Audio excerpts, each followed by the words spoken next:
ଠକିଗଲା ଭଗବାନ କେତେ ଖୁସି ଜିତ ଏଠୁ ଚାଲିଯିବାକୁ ଚାହୁଁଛନ୍ତି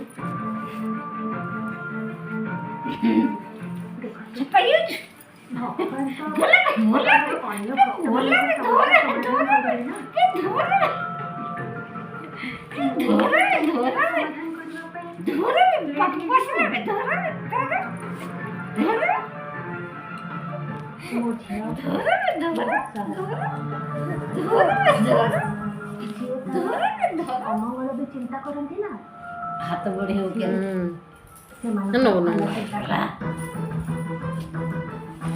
କିନ୍ତୁ ଏବେ ତାର ଜୀବନ ଗୋଟେ ଜାଗାରେ ଆପଣ ଚାହିଁଲେ ସବୁ କିଛି ଠିକ୍ କରିପାରିବେ।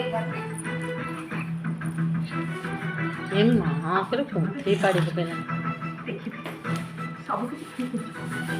ଏଇ ଭରସାରେ କିଛି ବି ଠିକ୍ ହବନି। ସେଇଥିପାଇଁ ତ କହୁଛି ସବୁ ଦାୟିତ୍ୱ ଭଗବାନଙ୍କ ଉପରେ ଲଦି ନ ଦେଇ ଆପଣ ନିଜେ ଯଦି ଦାୟିତ୍ୱ ନେବେ ନିଶ୍ଚୟ ସବୁ କିଛି ଠିକ୍ ହେଇଯିବ। ନାତୁଣୀ ବୋହୂମାନେ ଘର ଛାଡ଼ି ଯିବା କଥା କହିବାରୁ ଆମ ଜ୍ୱାଇଁଙ୍କର ମନ ବଦଳିଗଲା। କିନ୍ତୁ ଆପଣ କହୁଛନ୍ତି ତାଙ୍କର ମା ଆପଣ ଚାହିଁଲେ ସବୁ କିଛି ଠିକ୍ କରିଦେଇ